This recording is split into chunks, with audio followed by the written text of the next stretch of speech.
umutima wambwiraga tanga imbabazi ndabivuze dore amakuru ganje Asiya twemereye ko atakundanaga na Steven cyakoze ko bigeze bagakozaho mu mezi batangiye badakunda noneho basa nabinjiye mu rukundo gato na Marene yari yarateguwe aya makuru mbahaye Marene yagomba kuva muri Amerika binavugwa yuko Marene wari kuba Marene ari bo bamenye umuceri tonda nabivuze noneho bandi bashaka bayame cyangwa sizo mpegi ziyareke yewe Pastor Mutesi nkubwiza ukuri niba uri inyangamugayo by'ukuri koko ukabuzi kuri inyangamugayo ukabuzi kutarindyarya ukabuzi kijambo bavuze uri sohoza amadolari 200 ndayashaka uwari kuba Marene wa Asiya niwe wari kuyambajwe umugabo we n'inshuti ya Steven yatangaga raporo yaho igikorwa kigezewe na Asiya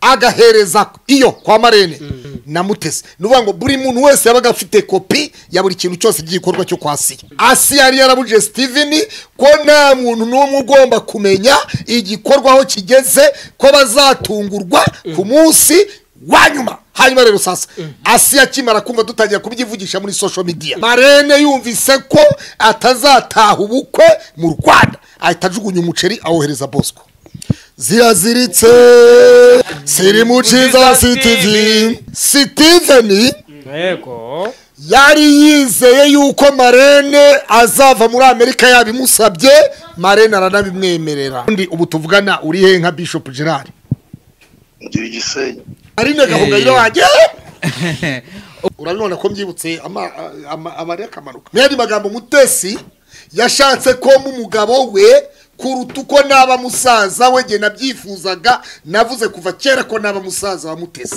ariko bashaka kumpindura umugabo je ntabwo ndi kiremba Korode narababwiye ngo nashize uruvugo nk'amabuno yihene cyangwa marinyo yihene kuvuka kwanjye jewe kuvuka kwanjye ivata ryagize ngo yavuye Gerard rero Bishop Gerard wivata gacyamuriho rero wenye kuvuye ndagariho nyituye Yesu yara Slim Jesus reka mbasuhuze kandi mbifuriza ibihe byiza mwe mudukurikira mbashimire uburyo mukunda kubana natwe mu biganiro byacu bya buri munsi ni Ezekiel Rukundo ndi kumwe na Pastor Claude Ikaze TV Rwanda Kiranuka TV Slim Jesus TV mpande zose ngo Jija Slim Jija Slim Jesus Slim Jesus Slim Jesus Slim Yesu TV afazari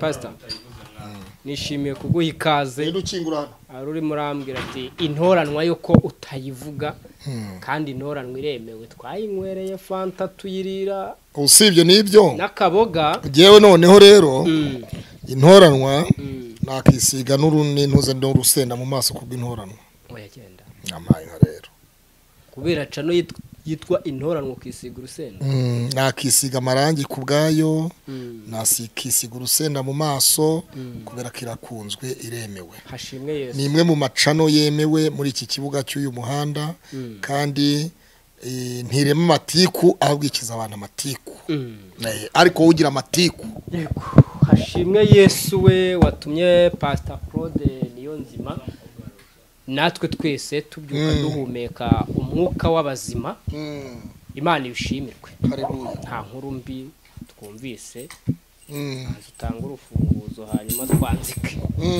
Pastor uyu munsi tugiye kuganira kuri byinshi bigiye bitandukanye ariko mbanje kuguha ikaze suhuza abantu badukurikiye hano hose nabibwire mande zose urahari wa mana we mande zose urahari wa mana we mu mande zose Imana irahari bose ndabasuje ku isi yose bose Imana ibahumugisha Pastor ntago waririmba udahumirije mande zose urahari wa mana we mande zose urahari wa mana we so bakore subscribe ku mpande zose uhereye ku Ikaze TV Rwanda tukajya ku Ntoranwa TV Kiranuka TV Slim Jesus TV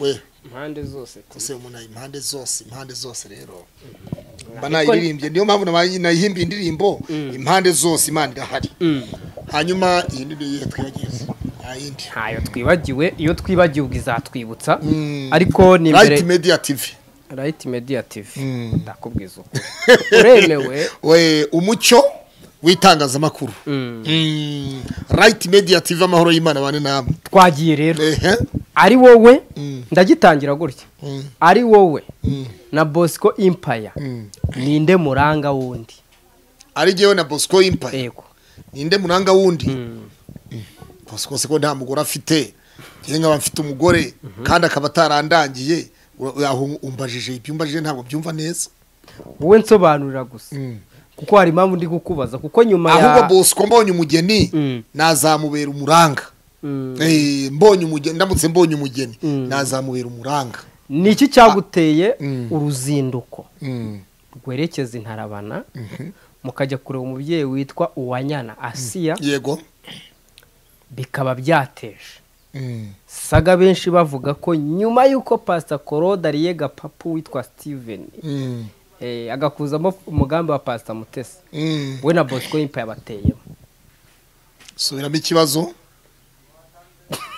ikibazo ngo nyuma yuko mukujemo Pastor Mutesi na Steven wowe na Bosco Empire yamutejemo kwa Asiya kandi ni ubwa mbere kubera iki ni iyihe mpamvu ni iyihe mpamvu twagiye ubwo twamanitse impamvu twebwe twakoze inkuru zitandukanye ku nzahuki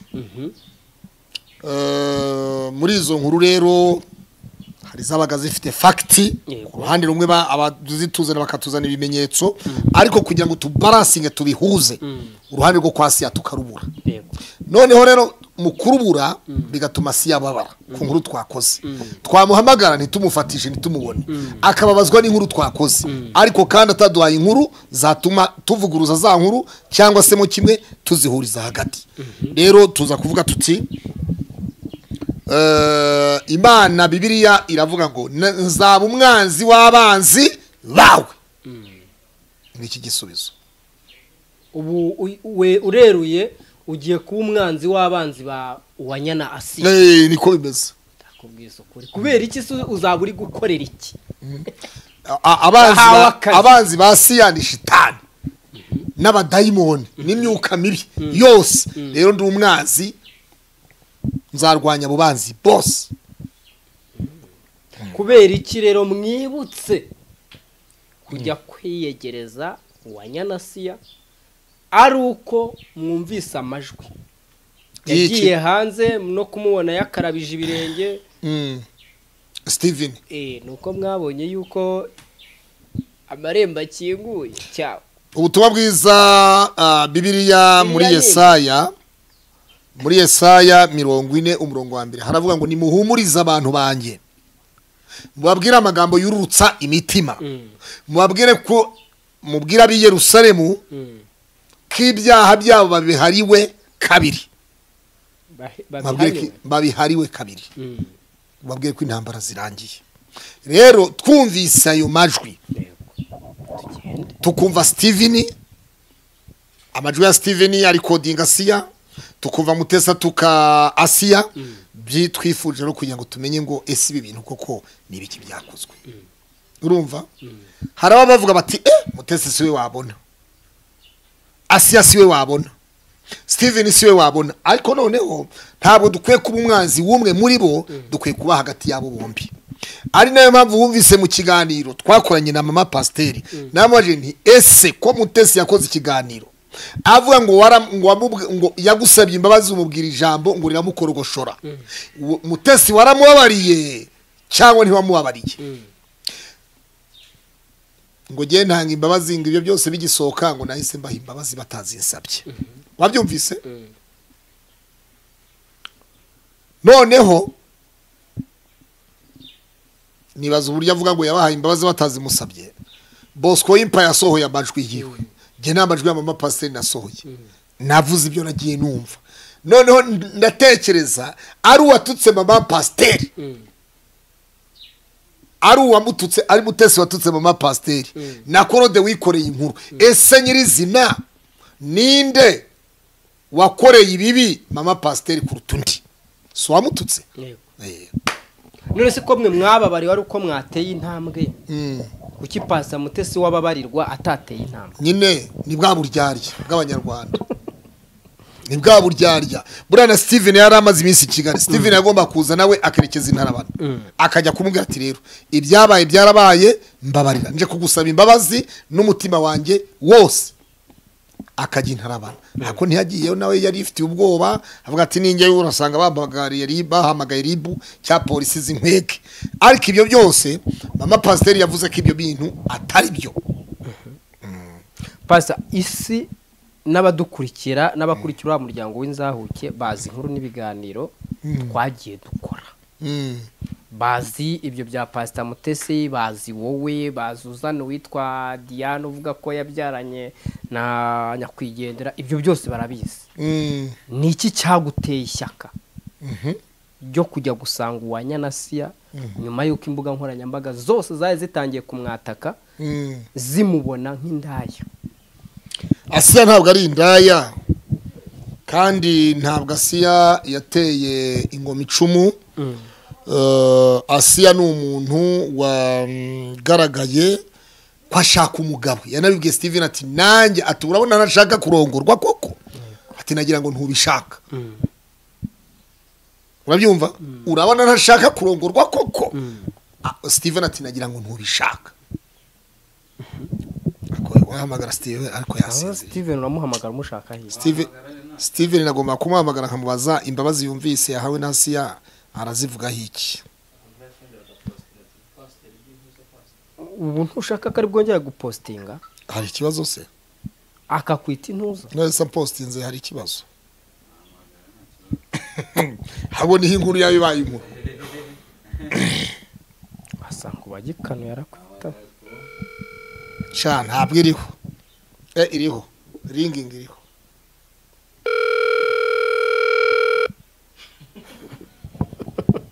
ringing iriho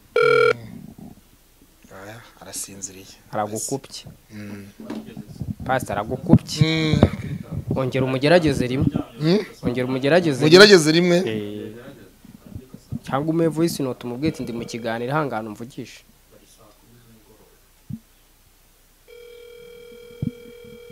sasta aragukopye ari mu bitotsi hari igihe telefone guhamagara nawe uri mu bitotsi ukumva mu rukerera ibitotsi byo mu rukerera kandi birahaba oya ntabwo yakubona wakandije ikirenge kwa Sia ngo muvugane oya n'ejo twaravuganye ariko akubwira ngo iki yarambwiye ati rwose mwakoze neza mwagize neza mwateye intambwe nziza ati nanjye muzasaba imbabazi mwankozeho inkuru urumva ndavuga se wowe turagusaba imbabazi zuko habaye iki ahubwo wowe wari ukwiye gusaba imbabazi tugakora inkuru tuvuga tuti Steven wagize neza gusaba imbabazi gutera ikirenge usibye ko nabahamatike mujye muri Amerika tuye kugusabira imbabazi wa mugani Steven rero twigendere Steven uramuri aya makuru jewe namaze kumenya umuntu wasohoye amajwi akayatanga kwa Bosco namumenye Steven niba ari Mutesi ari batanze amadolari 200 miliyoni oya na amadolari 200 ni 300 ku muntu uzamenya wasohoye ayo majwi yego wamumenya namumenye bakanda akanyenyeri kuri 0 namumenye 078251 1597 namumenye ninde nimuvuga ndabamaze kumubabwira nyine nose urumva yaba kiyampaye ubwo se usanze atari abanza ka ameva ame kimwe cya gatatu cyayo usanze atari hanyuma mumubwire ahita kandi akanyenyeri ka byose reka twinjire intarabana Steven zikis nose tuzatega intege tujye muri Arizona tujye kumukoresha ikiganiro ese kubabwira ko mwakagombye kumusaba ese waje kwigiye no bakaba ese muri waje ukegera hino kuri umunyamakuru ukareka kuvugira inyuma nk'ikimuga reka kubabwira ko mwakagombye kumusaba imbabazi si ugushaka kumvikanisha ko ibyo mwagiye gukora ari ubusa ahubwo mwakagombye kubanza gusaba imbabazi Steven aho kugira ngo mujye kuzisaba Asiya kuko Steven numva niwe ngo mwaharabitse cyane akurikije uko yabivuze ubwo ngo yarashaka hite Steven urumva kujya muri Amerika ubusumuntu yaje muri Amerika agasanga nta icyambere nta gicumuro dufite mu mutima wacu icya kabiri cyakoze turamutse twicaranye nawe akaduha ukuri kwiwe nk'uko Asiya yaduhaye icyo gihe rwose byaba ari sawa niba rero akeneye ko tumwicara uruhande nawe nave muri Amerika ze i Kigali kuko ejo bundi yarahavuye agenda atatwegereye twari kumenya ukuri tukamenya uruhande ahagazemo rero ndumva nta mpamvu y'imbabazi zo kwa Steven ariko mbere yuko mujya kureba ahubwo twakwiye tumubaza ngo imbabazi yazakiriye ate yahawe atazisabye yego nanjye reka nkubaze ahubwo se arazakira ate Steven yabohereje kwa Asiya kujya kumusabira imbabazi ntabwo yatwohereje Mutesi yarakohereje ntabwo yatwohereje ariko ikibazo gihari nyine baza wumve Steven yigeze akora inkuru ahamagawe na Raila ku Rugendo TV yego aravuga ati ibyo byose amajwi yavuye kuri telefone yanjye aragenda ati yarafitwe nanjye na Mutesi n'undi muntu umwe nizera ati ni kwa kuntu umuntu ashobora kuba yizeye ishuta yibwira ati dore ndi mu gikorwa iki n'iki nyamuneka mu minsi iri imbere mufashe kugitegura abantu bakaba batemera ko ibyo bintu ari ukuri hanyuma bikaba ngombwa kubemeza ko ari ukuri ukabumvisha igikorwa aho kigeze kugira ngo babyemere rero amajwi yarari hagati y'abantu batatu Steven Mutesi n'undi muntu umwe w'inshuti ya Steven atarasiya se oya hari uburyo mwafashe urugendo ruhaguruka i Nyamata undi aturuka i Muhanga mwerekeza mu karere ka Rulindo muri Ntarabana mwari mujyanywe no kureba Uwanyana Asiya no kumusura ni ibihe biganiro byabanje kuba mbere yuko mujyayo icyambere habanje ibiganiro icyo bita kuvunyisha kuvunyisha ni ahantu udafite ijambo turaza kubimenya byose wabyumvise twabanje hari icyo bita kuvunyisha mu kinyarwanda cyimbitse ahantu udafite ijambo ahantu utemerwa ugasaba kweme ugasuhuza wabakwikiriza bakaguha intebe warangiza ukababwira ikikuri ku mutima bivuze ngo mu rugo kwa Pastor Theogene ntago wemewe ntabwo nari nemewe ariko ubu ndemewe ndakubwiza icyo gihe sinari nemewe ariko ubu ndemewe hanyuma oya Bosco nawe yaraje twese tujya kurinda igipangu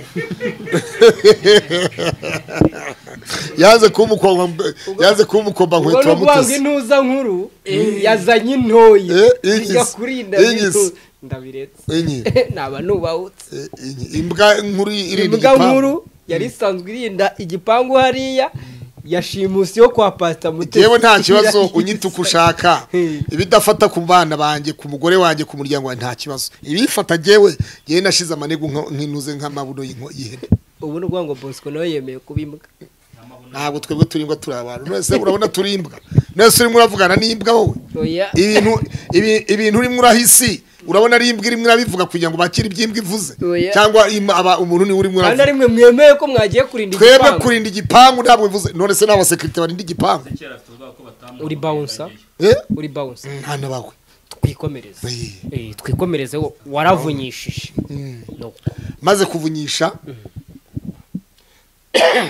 maze kuvunyisha mujye mukura mu tutuntu maze kuvunyisha mpabwa umwanya w'ijambo maze guhabwa umwanya w'ijambo mvuga ikitugenza urabyumva neza ako sha mwana uzi ikinyarwanda mvuze ikitugenza mvuga ko nagendanye n'umusore witwa Bosco w'impayo nagendanye n'undi musore witwa Albert Niyonsaba urabyumva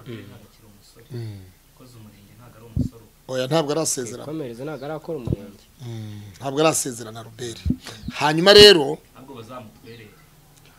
mama Pasteur atubwira ijambo rivuga ngo niba koko muje kugira ngo tuganire by'ukuri telefone muzishyire ku ruhande mwamburwa telefone ntabwo twambuwe telefone jewe ubwanjye mbwira Bosco ngo mpereza telefone barakamereza ize ebyiri inzahuke zari ziraho twari twavanye Kigali zimpereza telefone ndagenda nzishyira hari iki kuko jewe izanye n'ubundi nandasize mu modoka bataranabivuga no kuba ngo kwinjira muri rugo telefone ubugomba kuba oya ntabwo ari we wese urumva ibiganiro twa tugiye kuganira byari ibiganiro byimbitse nyirizi sobanure ngo Asiya nawe kukwizera cye kwizera timu yanyu biragoye habwo byavuzwe ko ngo Asiya kubera ko nka ko Pastor Claude na Bosco Empire kubera ukuntu ngo bajye bari codinga amajwi kugira ngo ataza kuza kumuta hanze yaravuze ati Korode kugira ngo ninjire mu gipangu cyanjye we na Bosco Impaye fone muzisigire Jacques aho ngaho inyuma y'igipangu azinjiye mu gipangu mo imbere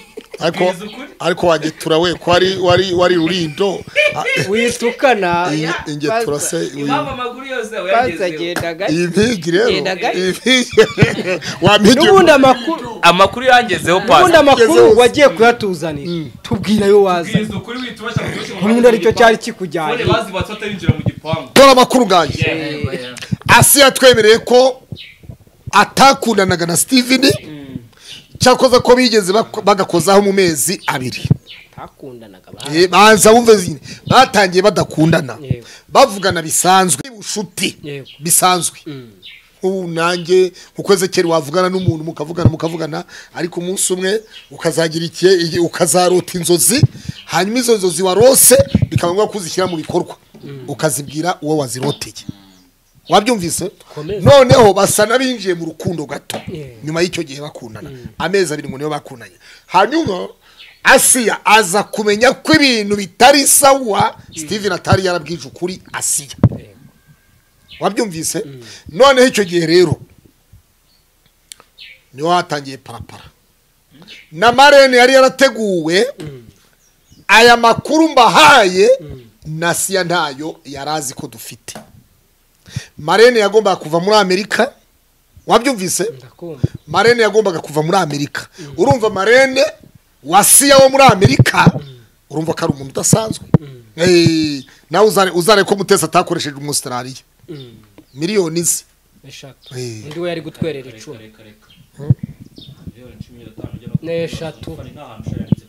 eshatu Marene uzarebe kuri list yanditse ngo Marene 3 miliyoni ebyiri zo kutwikurura wese urahakana ntago bari Dubai bategeshe yo banza umva twikomeye urabyumva noneho rero Marene wasiya yari guturuka muri Amerika wabyumvise binavugwa yuko Marene wari kuba Marene ari bo wamenye umuceri nashyize hanze ari amazi tonda nabivuze noneho bandi bashaka bayame cyangwa se izo mpigi ziyareke ariko no mu kiganiro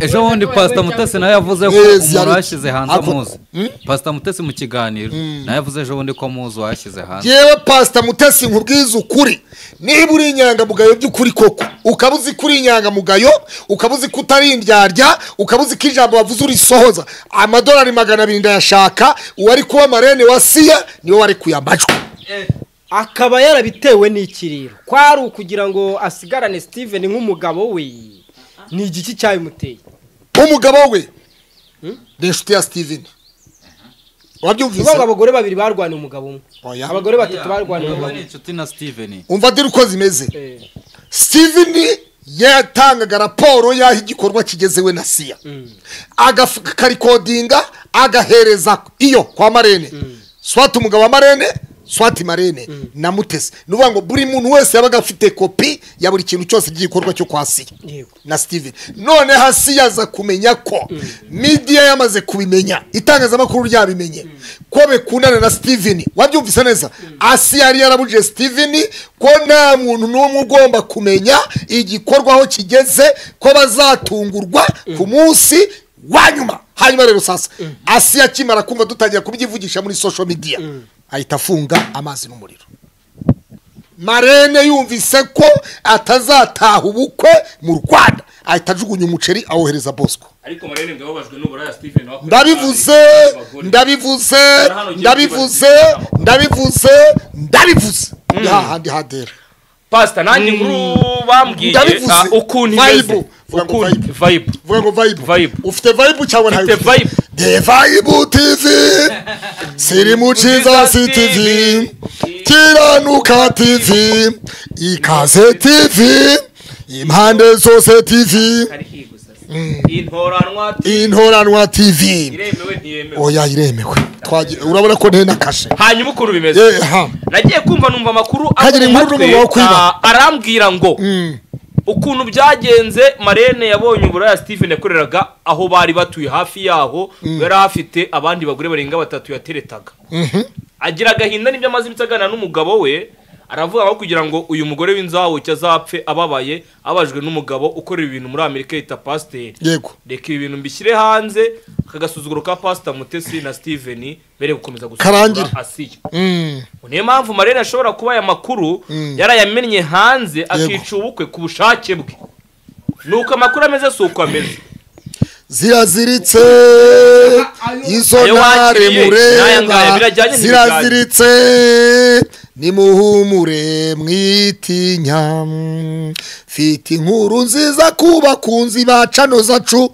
nimuhumure mwitinya Steven yego yari yizeye yuko Marene azava muri Amerika yabimusabye Marene aranabimwemerera Marene akabika ibanga kuri miliyoni 3 Marene arangije na Siya baravuganaga wabyumvise zeke ibintu byapfiriye hagati ya Marene na Mutesi byatewe n'iki nyine duhishusho icyabiteye Steven ajya kugura ibintu ubwo busambanyi k'ubukwebye bwa Steven bwo muri Amerika ntabwo ngemba muri Amerika niki simba muri Amerika uwo muri Amerika ntawe bimbwiye ko Steven yahasambaniye icyozi Steven ngo yigeze gufatira umukobwa witwa Claudine muri hoteli hanyuma baragigira ariko Steven still yaranabivuguruje ku kwezi TV kwa Theo Manakiza komeza rero Mutesi urayama cyangwa ntayo duhayo wahawe oya Mutesi arayama y'amafaranga ko arayagurumva yaramuyobewe yatanze amajwi urumva amuyobewe ntabwo urumva amuyobewe cyangwa kwa rukwiraza Nyanza ahubwo sikindi ko yatubwiye ko atazagaruka kuri social media ubundi yagarutse ati Imana niyo yatumye ngo agaruka baza wumvise uzi ko buriya umwana na nyina baca umugani ngo akoze ko Pastor Claude nawe ari giye yiba Juste uzi ko Juste na Mutesi ari bamwe ntago bahuye erega reka nkubwire Pastor Mutesi buretse ngo ntabwo bahuye Pastor Mutesi usezerana n'umugabo akavuga ko batazatandukana ko bazatandukana n'urupfu cyangwa Yesu bwaca bagatandukana kandi umugabo atapfuye Mutesi ntiyapfuye umugabo ntiyapfuye umugabo wa kabiri ntiyapfuye na Mutesi ntiyapfuye none si jambo avuga kari hagaraho niri Pastor Juste araza ati jewe Imana imbabarire sinzongera bwaca mu gitondo ati nzanye iti kurya ukuri nyakuri bwaca ati banyoheje wabyumvise Mutesi rati mvuye kuri YouTube abafite miliyoni 10 muzigure miliyoni 10 koko ni ikibanza cyo kigahanga bagura ni igihanga cyo ni igihanza cyo atumye naravugishwa ni ikibanza cya Nyamatano ni ikibanza kigasogi bagura ni ikibanza cy'Indera bagura ni ikibanza kibagura miliyoni 10 nuko ngo yabuze umukiriya nyine ariko zeke ndagukunda ariko uri nawe umwicanyi mu mutima gute zina ry'Imana ndagukunda ariko uri umwicanyi zakera gute se kandi nkubwira ubwicanyi bukugaragaweho kandi uzabusabire n'imbabazi umunsi ushuka Bishop Gerard ukamukoresha ikigano cyemera kwajya kwa Mutesi hariya wishe Gerard icyo asigaje no kujya no kumujyana mu rusoro cyangwa kuri kumuhamba urabyicuza cyangwa ntabwo byicuza ngicuza gute se ntabwo wicuza ko wahuje Mutesi na Gerard none zo bwabone Mutesi we hari na fanta yanguriye byibura Gerard ntiwajya kumubona kuri social media ubu asigaye yitwa papa asigaye yitwa King kuri tubakumbuza TV Rwanda yitwa King ivugira ibya M23 baza ndakare uva yitwa King niwe King vuga ati tubasuhuze rero ivire rero kuboni akure namufatisha nkamubona ese turavinara bana tugarutse mu Bugesera none se arivuye hariko ikocotse numva hambeshye nta oya wishe Gerard wowe waramwishe rwose nuko iciye ndafatisha nta copyright irimo aho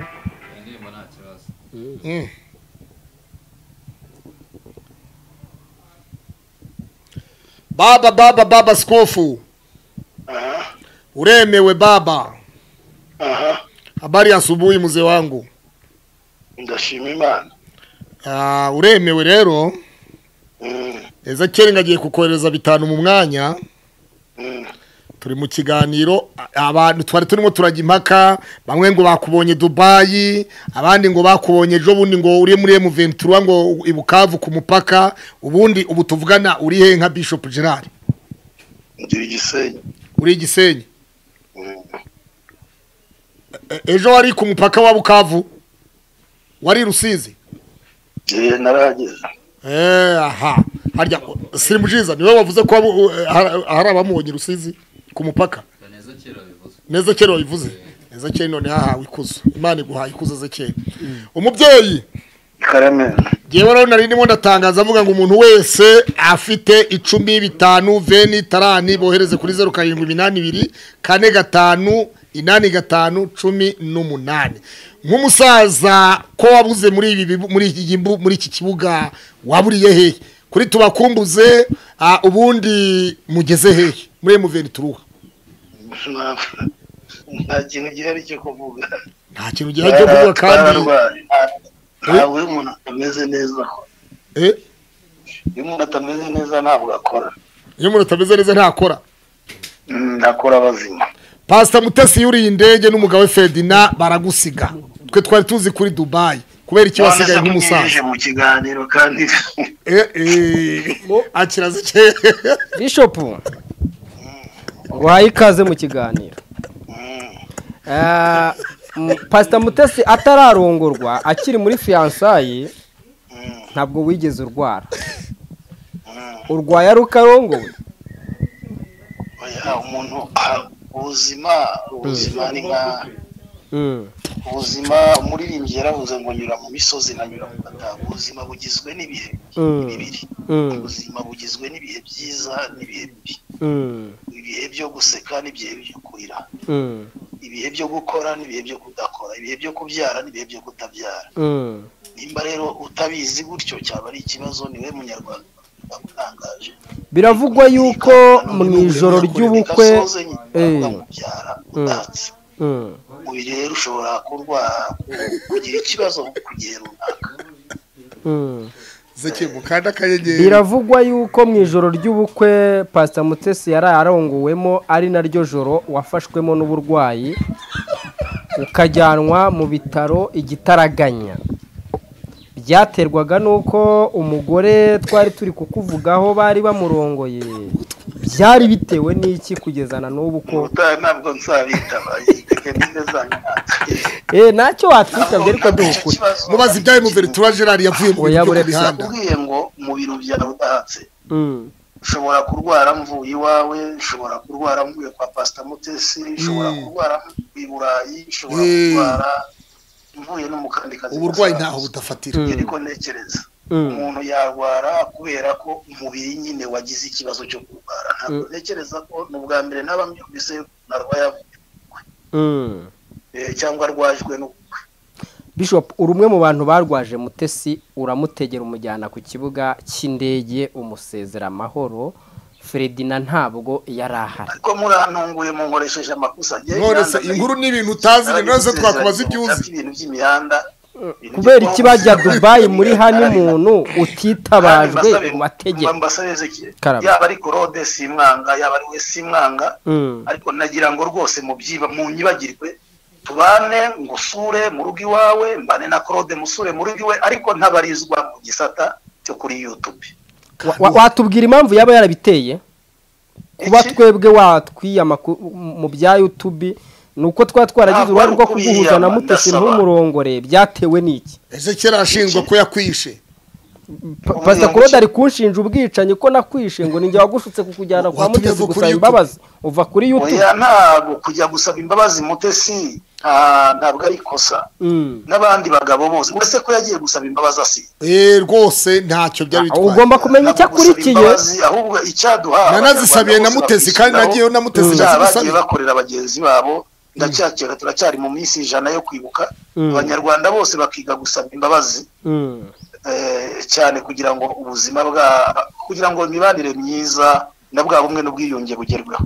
Ntekereza ko rero nk'uko yasabye imbabazi Asiyani nk'uko nanjye nazisaba Mutesi cyangwa n'undi munyarwanda wese none gusaba imbabazi Mutesi ntago bigukura kuri YouTube. Ariko jya mu mwanya mvuge nimba naragusabye nk'inshuti yanjye kandi ibi bintu nimubikate nkagusaba nk'inshuti yanjye nkakubwira ngo YouTube ndayisezeye mu rwego rwo kwirirwa ntanga ubusesenguzi ku mazina y'abantu no ku buzima bw'abantu nkabikubwira ngo ibi bintu mbivuye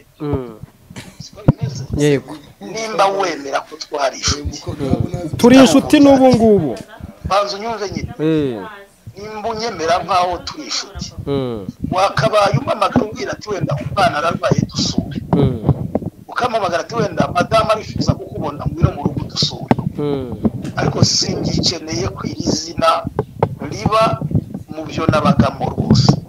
Bishop nibura wanyemerera nkagusaba akantu uretse Ezekiel mbanze soza ngira ngo duhura ntabwo twahuye je ndibuka urabyemera twahuye ngira ngo je nawe tumenyana ntabwo twamenyanye ndibuka twahuye ndi umuntu na n'uyu munsi uracyari umugabo nimba rero twarahuye ndi umuntu w'umugabo ntarajya kuri social media ntanari kuri social media nakomeza nkabaho yego kandi nkakomeza kubana n'abanyarwanda bose neza ni muri ubwo buryo rero je nahisemo hagati yo kuguma kuri social media izina ryanjye kavugwa no kuva kuri social media mu byo nari twasesenguzi mfata icyemezo ko nararebye sanga n'ubundi nari ndiho ndavuga ngo rero reka subire mu buzima nari mbayemo mbere yuko nza kuri social media.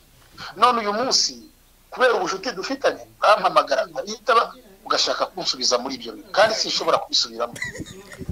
Bishop nta muntu ubura inshuti ngo bimushimisha. Reka ngusobanure ikintu kimwe Ezekiel. Claude ngeneye kubana nawe. Ndanagukumbuye ahubwo hirya uyu munsi unyiyereke. Urakurikirana? Urava Igisenyi ryari? Hori ngeneye kubana nawe.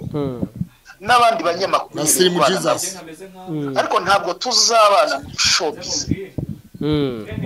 Tuzabana n'abanyarwanda mugira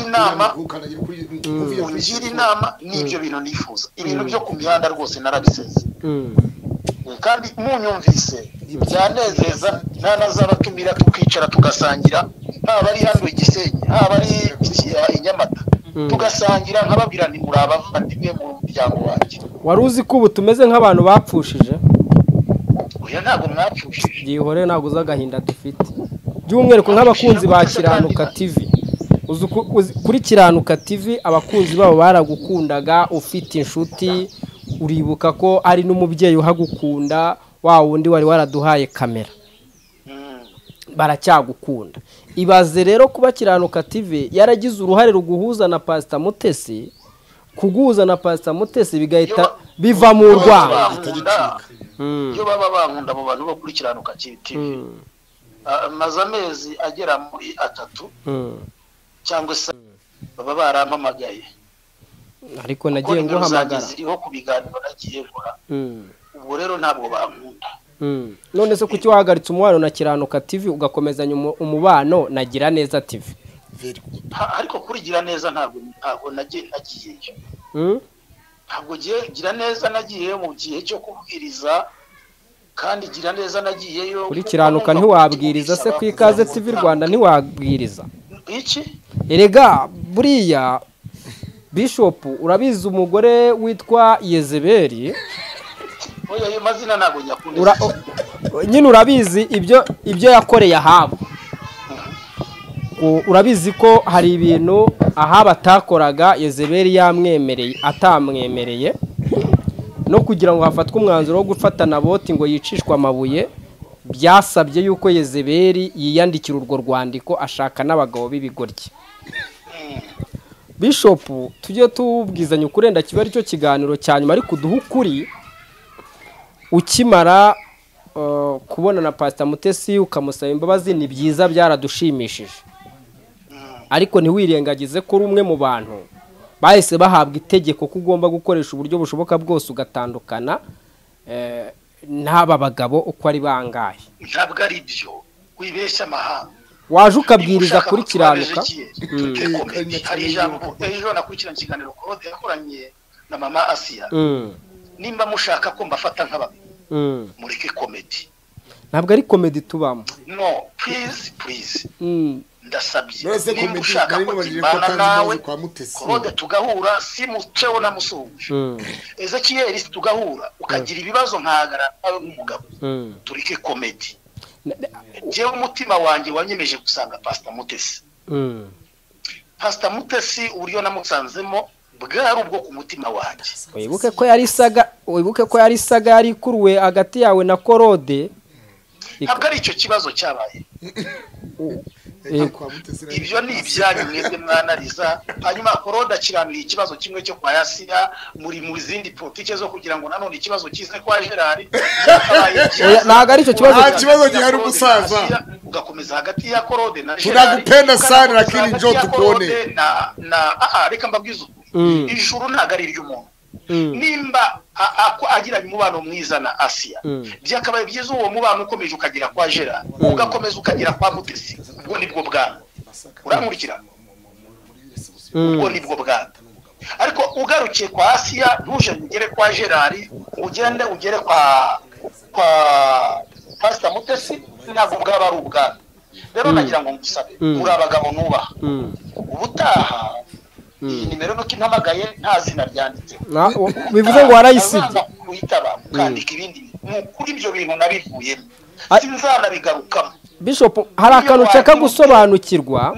niyo wamvuga ibimeze bike byavuzwe yuko wahawe impano ukayihererwa mu rugo iwawe uyizaniwe na Pastor Mutesi n'umugabo we naramushimye bakayigwa kubera iki batayiguhereye mu ruhame bazihawe bateze kubera iki batayiguhereye utayiherewe mu ruhame ikubaza ngo kubera iki ndasubiza jewe mfite icyubahiro yego ntahabwa nuko wampaye impano mu ruhame mfite icyubahiro ntahabwa nuko wamvuze neza bangukirana ndakumva wampa impano turi mu bantu wampa impano turi twenyine je nta kibazo mfite kubera ko jewe hari icyo niyizimo urumva ntabwo impano intera ipfunwe niyo wayimera mu gihuru nakishima kuko ikinyereka ko unyubashe si ukwibera muri public rero kuba Pastor Mutesi yaranzaniye impano yaranayibaye ndabipostinga kandi iyo postinga muri basitati zanjye shaka ko mutazireba nasiba nimero zanyu kumurikira ndakumva nguteza amatwi aho yaba yarayimereye hose narayakiriye kuko gutanga bwihazana umugisha guhabwa kandi ikintu cyose umuntu yaguha kitarimo ingumi kitarimo ibitutsi kitarimo gusebanya nyakira na yombi aho yayimereye si ikibazo iyo ni yasi mushaka gukomeza kubamo niki wanywereye muri iriya nkongoro yahise utuma uhurwa Pastor Claude ugahurwa Ezekiel n'abandi basanzwe bakora ibiganiro kandi Pastor Claude yaratangaje ko twotana sauna ndetse twotana sauna narabuze mwota na sauna akanyakira akagura ikirayi akarya kimwe nanjye nkaremewe mwumbuye gusangira yewe ndamushaka kuri kamera sauna ngiye ngukumbuye kuri kiranuka TV nta kamera nkeneye unyeneye arambona nk'umunyarwanda uri gushaka ubuzima mu buryo butandukanye ariko ntabwo ibyerekeranye na kamera kandi mbabwiza nta kintu muzavuga ngo kingarure nta kibaho reka tugane ku musozo Bishop ubukwe bwararangiye niki cyatumye niye mpamvu nta posta turabona bagupostinze wasuye abana mu rugo abana bahise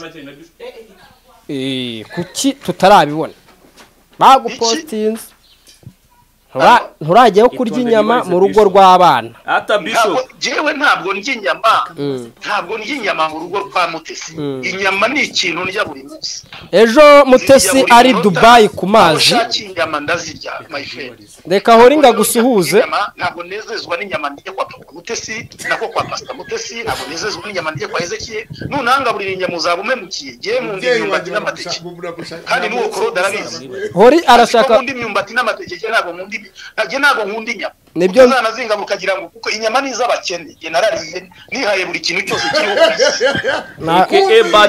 ntabwo merutse kurya inyama iwawe Gasongo w'umunyamerika Bishop Gerard urakumbuwe mvayo yandi wongeye Bishop wanjye muraho neza muraho gihe cyo nagira ngo nkubwire ugamba ki ari ngukumbuye ko tubana mwumve neza y'umusirikare yabaga mu kigo cya gisirikare igisirikare akakivamo cyangwa se akademobilizwa ashobora kubana n'abandi basirikare ariko atabana n'imbunda akurikiranye atarambara imyambaro atanagera muri icyo kigo cya gisirikare kuko aba yarasohotse hanze yacyo hanyuma igihugu gitewe reka nemere ko ari uwo musirikare watsinzwe n'imihanda iyo igihugu uretse nyine nkubwire urankurikirana cyo mfite ubwonko bucyo toya afite n'umutima mutoya umurinda ibibazo mwebwe mufite imitima minini mufite mushobora kubika ibyo bibazo byose njye ntabwo mfite umurikire je rero ntabwo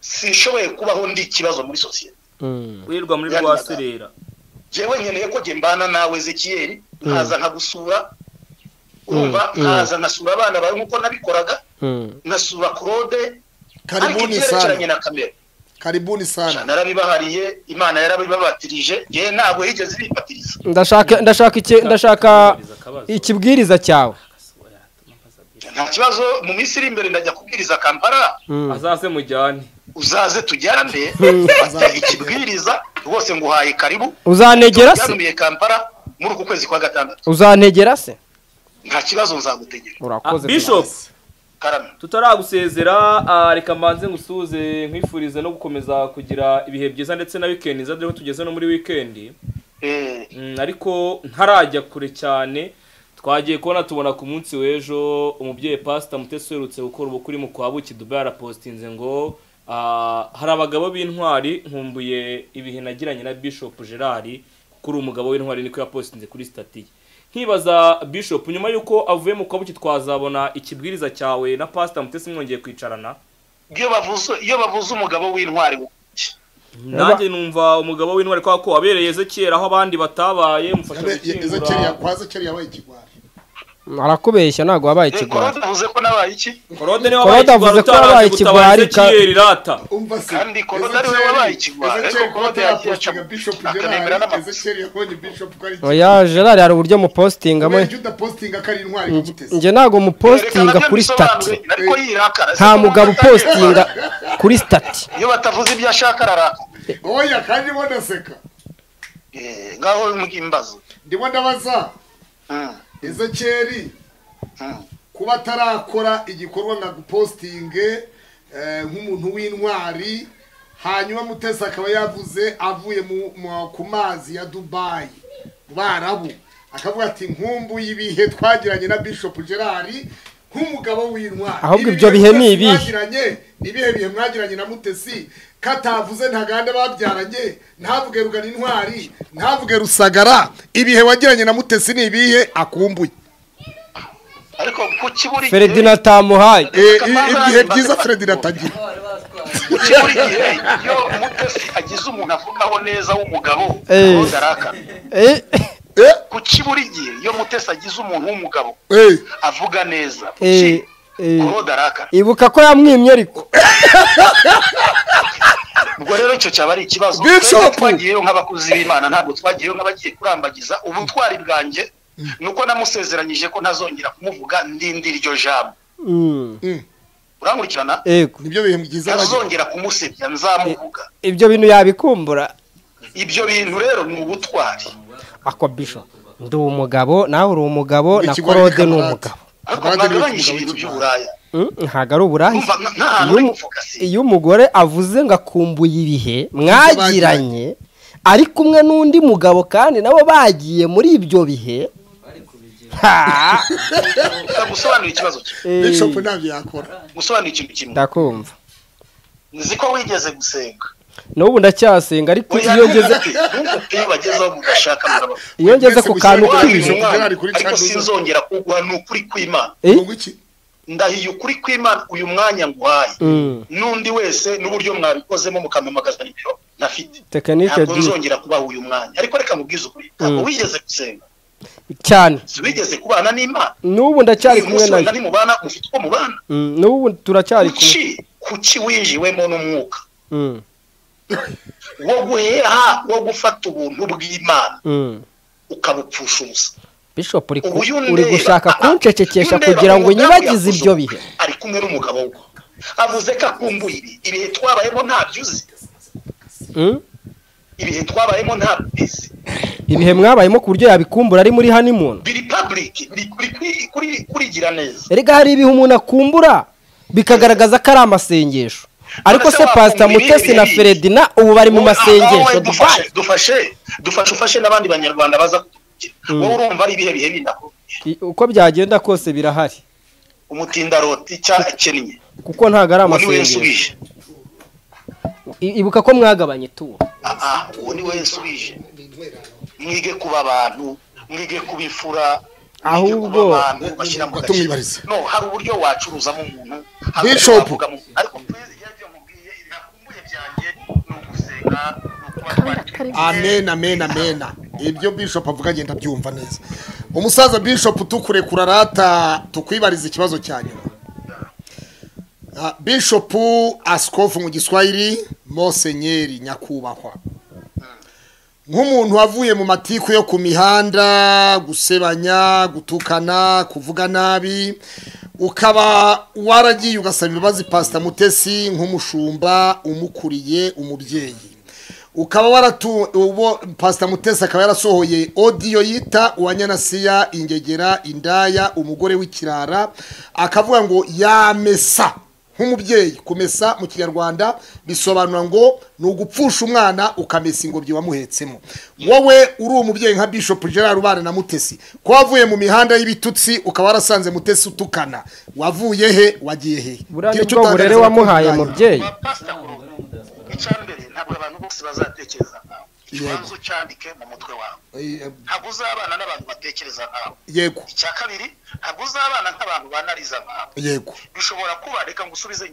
singwaye umwanya ukambaza neza cyane bishobora kuba impamvu wahisemo Asia warabonye ariyo kipe iri gutsinda oya si ugutsinda nawe nifuza ko waretse nagusubiza my friend nanjye ukafata undi mwanya yes baba nagusikiya sana mu cyubahiro ushaka kugusubiza ngiye uremewe uramurikira muvyeyi ndanashyiraho na nimero za telefone abantu bakwibariza icyo ntabakubajije yes icyo ashaka gusubiza ngiye Yesu yinjiye mu rusengero rw'i Yerusalemu yego afata ibiboka kubitabagurishaga uyu munsi Yesu ni umugira neza amina Yesu ni umugwa neza haleluya ariko ushobora kumubaza impamvu yakubise abantu kirya unkurikire neza ntagikira umukatamo nimugikatamo oya nukuri kw'Imana ugira icyakatamo arabakase Imana yaduhamagaye unkurikire yego mu minsi y'ubuzima bwawe mbere byose turagushimira umwanya waduhaye mu minsi y'ubuzima bwawe nk'umuntu w'umugabo ufite ubwanwa unabyaye yego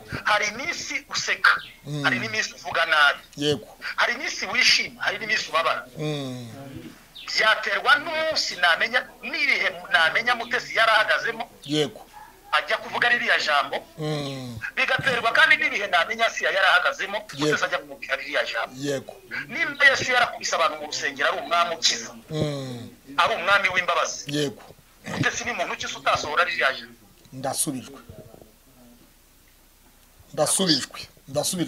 mama Pastor Wanyanasiya mubaza icyo kibazo ntiyashakaga ko nanabimubaza na nyuma ya kamera tutarinjira mu kiganiro yarambwiye ati ibyo bintu sinshaka kubyumva ariko kubera yuko abantu bari kubona twicaranye bari kuvuga ngo ese mwagiye kumubaza iki mutamubajije ibitutsi bya Mutesi n'amajwi ya Steven na video urumva ntabwo twari kumuva ari naho yavuze ngo koro uraza na comedy hano kuko yumvaga ko rwose yari yabimbujije kubimubaza ariko ndavuga ni nanjye ni hahandi ntabwo ndi buve mu kiganiro ntabimubajije rero avuga yuko yabababariye na mbere yuko bagisohora amajwi na video bigisohoka byose ko yahise atanga imbabazi batazimusabye. Izi mbabazi za mama Pasiteri wazakiriye ute yahaye Mutesi na Steven batazimusabye nka mama Pasiteri? No abantu bamwigireho iki? Hari ibintu bibiri ngomba kumenya. Yego. Iyo uvuze ngo jewe Gerard nababariye Claude. Nkongera nkavuga ngo Claude yababariye Gerard. Yego. Nkurikira amagambo abiri. Yego. Umunyarwanda yavuze atya aravuga ngo iyo abantu baburana ari mwaba yigiza nkana. Kandi mu rukiko hakora ibimenyetso ntabwo hakora ukuri. Yego. Yego. Uri kumurikira neza cyane. Ushobora kundusha ibimenyetso ariko utandusha ukuri. Icyo mbaze nyikubwira.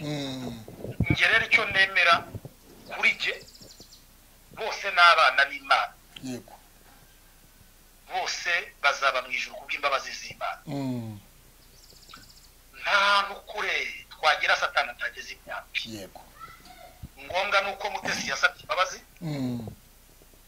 Asiya akazimwa. Kandi buriya wenda na Asiya afite izo yasabye Mutesi. Gute se? Iki? Gute Asiya azisaba Mutesi gute? Asiya aramubwiye Mutesi yasabye imbabazi. Mutesi yasabye imbabazi. Umva Bishop. Umva reka ariko sonse. Yego. Buriya tuburanye bikafatege nawe. Yego. Wanyereka ukuri kwawe. Nanjye ngakwereka ukuri kwanjye. Kugira ngo rero dukomeze tuba abana b'Imana. Kugira ngo dukizwe ahubwo ibimenyetso nibyo bitari dushize. Gukizwa ni iki? Reka dukomeze kuba abana b'Imana. Yego. Nuko ufata 50. Nanjye ngafata 50. 50 kuri 50. Hanyuma twese tukababarana tukajya mu bwana.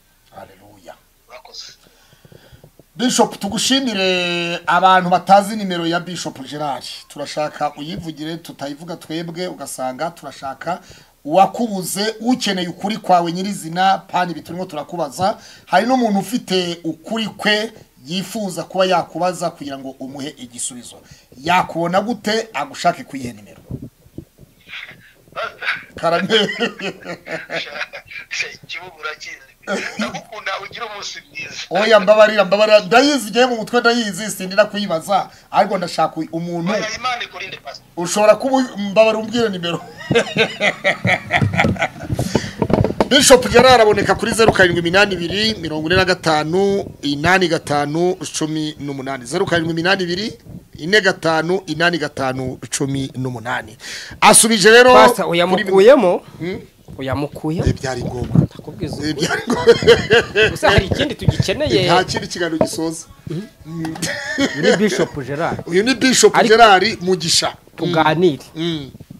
Hari ibyo agiye kwepa. Kurabona impamvu akwepa kwepye. Ariko ari iki? Hari icyo bita ngo byangu have. Urabyumva? Hari ibyo yemeye rero byatuma adashaka gukoma rutendere. Ukuri Gerard aragufite nka Bishop. Urumva? Ariko kandi yanavuze nyamara mubaje nti ko yavuye ku mihanda tukana asebanya agira gute akajya gusaba imbabazi Mutesi. Mutesi utaratukanaga. Mutesi utarakoraga isebanya utarasebanyaga. Agasanga Mutesi atukana ibitutsi biruta ibyo Gerard yatukaniye kuri iyi mihanda. Ndamubaza ntese ikinyoma avuye mukajya mukuri ni hehe ni ikihe? Urumva? Aravuga ngo uko nteye sikunda teye. Urabyumva? Mu yandi magambo uko umutima uteye siko Mutesi uteye. Akaba ariyo mpamvu ishobora kuba yara twakeka ko Gerard na Mutesi nabo batari kujya imbizi. Gerard na Mutesi kuko nyuma yuko akoze ubukwe yarayanditse ngo akumbuye ibihe byiza. Ako kantu k'ibihe rero utekeza kari ibi sejewe nandike nakandiko ngo hari umugore nkumbuye ibihe byiza twagiranye. Iyo stat umugore ayibonye yayifata te. Gerard nta mugore bari kumwe. Ariko Mutesi ari kumwe n'umugabo. Feredi n'uyu. Kandi Mutesi ahantu yabyiciye byose yaze guha impano Bishop Gerard muri resebusiyo ayimushyira umunsi wo gusaba no gukwa ayimushyira mu afata umugabo yatse imodoka na Mutesi bazi Nyamata bamuhereza impano ngo Bishop Gerard icyubahiro tukugomba turagukunda impano yawe kuba tutarayiguhaye mu ruhame nuko hari ibyo twari tugitekereza ku mpano tugomba kuguha wabyumvise ku itegeko ry'umugore nyine ubu rero bivuze ngo kuba yananditse ngo nkumbuye ibihe byiza twagiranye na Bishop ntabwo umugabo byamutonda nta nubwo umugabo yagira icyo abivugaho kubera ko azi ko ari ibihe byiza bya Bishop na Pasiteri aka kenshi kumbura ibihe byiza uri mu bihe wabyumvise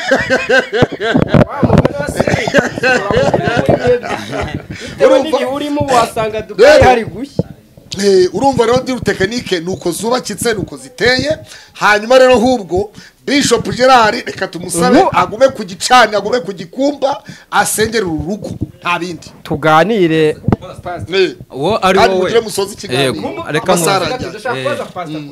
uri umusaza mukuru yego ujya unakora no mu misango yo gusaba gusaba umugeni sibyo ni ryari umugore w'umugabo ashobora kubwira umugabo wundi cyangwa umusore akavuga ati nkumbuye ibihe byiza nagiranye nawe bidateye kabiri maze uvuze se ubu hari abari buvuge bati rudateye kabiri rwa rugo Bishop Gerard arushenye hari abari buvuge batyo ariko ngewe uko mbibona ntabwo Bishop Gerard yarusenye kuko Gerard siwe wanditse ariya magambo kuri stati ya Mutesi urabyumva ariko yaba intandaro aka kenshi wandika ariya magambo maje no kuvugana n'uwo nyine intandaro yabaye kwandi intandaro ya Vitali yabaye Prezire none urabyumva umugore mwiza arasa neza afite ubwiza ese ugira ngo newe wenyine wamubonye umunsi kasa neza ubwirwa n'iki kari mwiza buretse banze umunyarwanda yabwiye undi ngo kayice iva mu kanwa ka nyirayo telefone ni ya Mutesi niwe banditse ku giti cye yandikishije nimero ye ashyira kuri status yiwe rero bivuze iki ni rusenyuka ntabwo ikibazo ari Gerard ikibazo ni nyir'ubwite uyu wanditse bari Dubai ari Dubai yagiye kuryoha ahubwo dushobora kwibaza yagiye kubibaza Gerard niba Mutesi ari Dubai akaba yibutse ibihe byizagiranye na Gerard yaba yafashe nk'ibihumbi 50 cyangwa ibihumbi 100 akabyohereza Gerard nawe akicara kuri La Paris Hotel akanywa coffee cappuccino akavuga ati ibi bihe byiza koko babirimo Dubai kamuga ati ndi kuri nawe ryohe Gerard nawe byibuza akaba yamweretse ati nanjye nicaye kuri piscine kuri Palace Rock Hotel Nyamata La Paris Nyamata cyangwa se kuri Great Hotel n'ahandi Pastor ariko akenshi ibyo bintu bikunda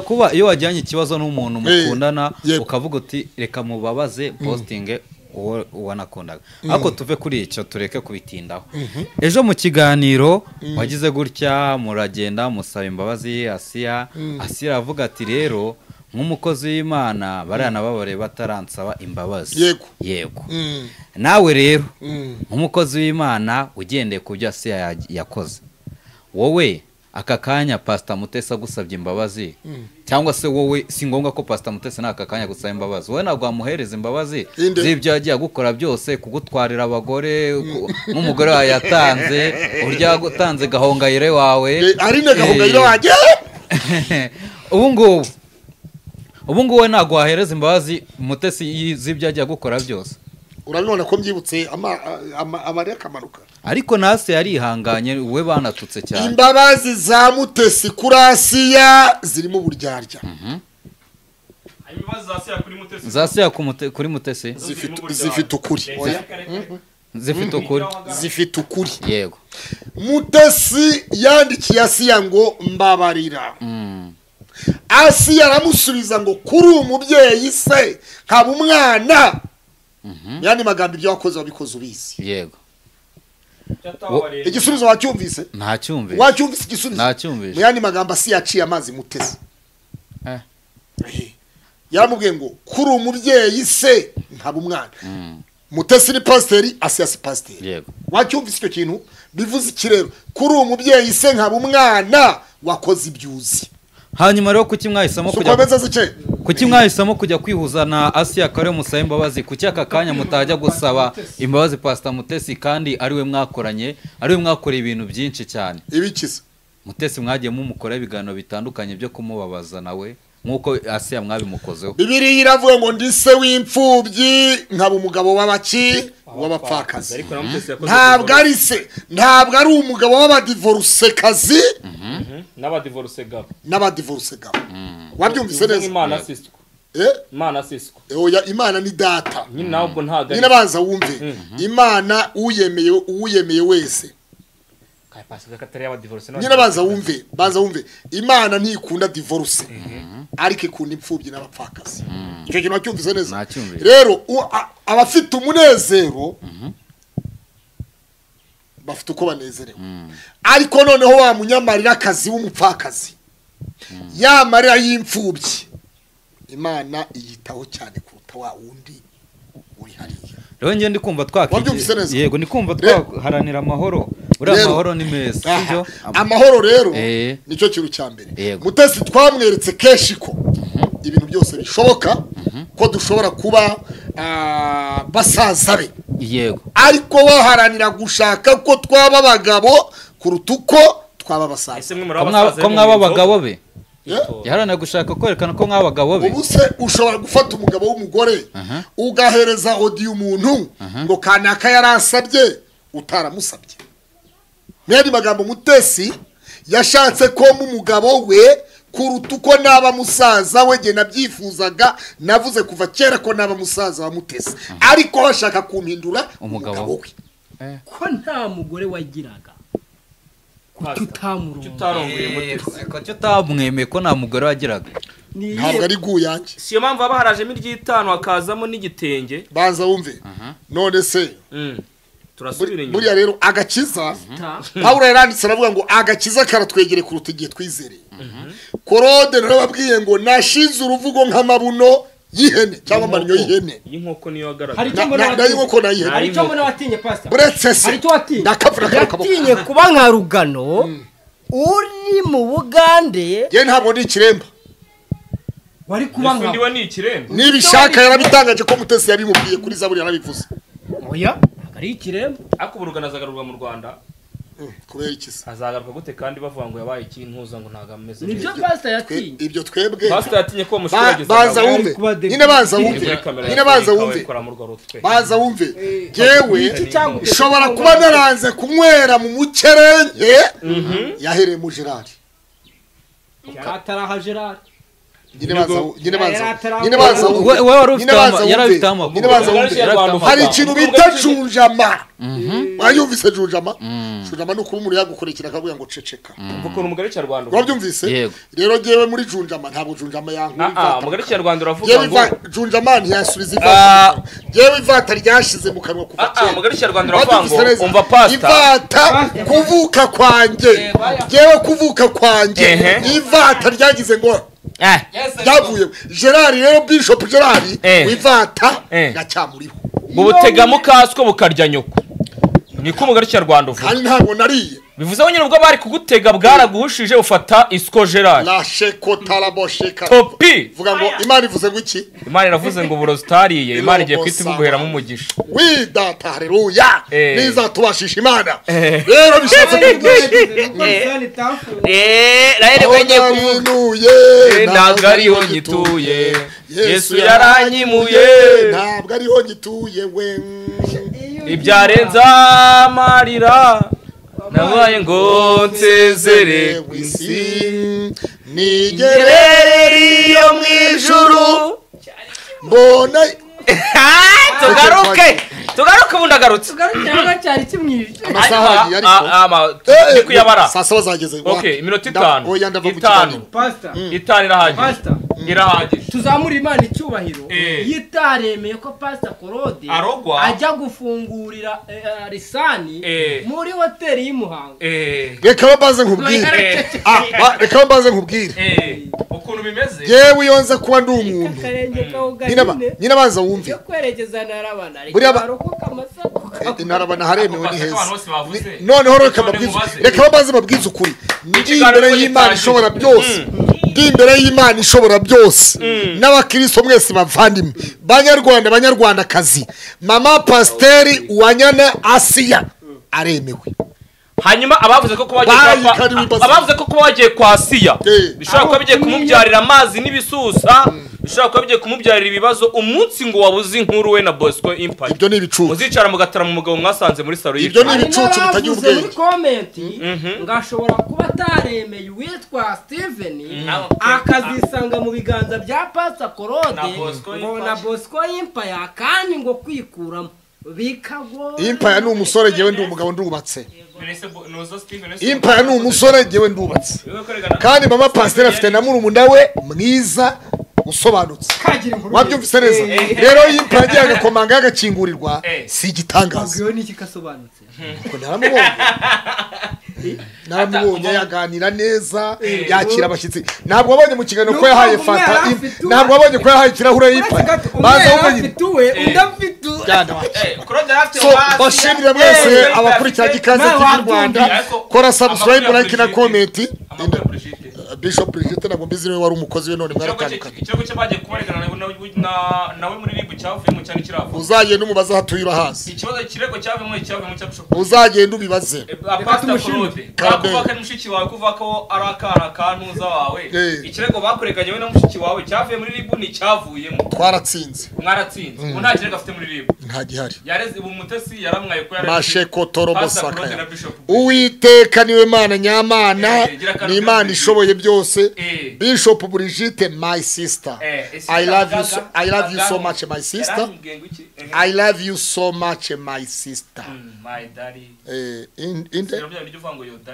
my darling ni makire my wife my darling my heavenly my sister my everything aremewe ntiyemewe wowe urabaza inde makire we yemewe cyane niko bimeze Apostle Saturday ntambari no sakapara turagusuje hanyuma no sasa ku meza tuzazana inkuru za Yongwe na televiziyo ya Yongwe TV murakoze cyane nyuma yaho reka dushimire mwese mwadukurikiye mu biganiro byacu mbabwire ngo ni Ikaze TV Rwanda Inonwa TV Kiranuka TV Sirimu Jesus Mika TV Rwanda ndetse na impande zose babwire ngo ibiganiro byacu ni akagaruka nk'ibisanzwe ciao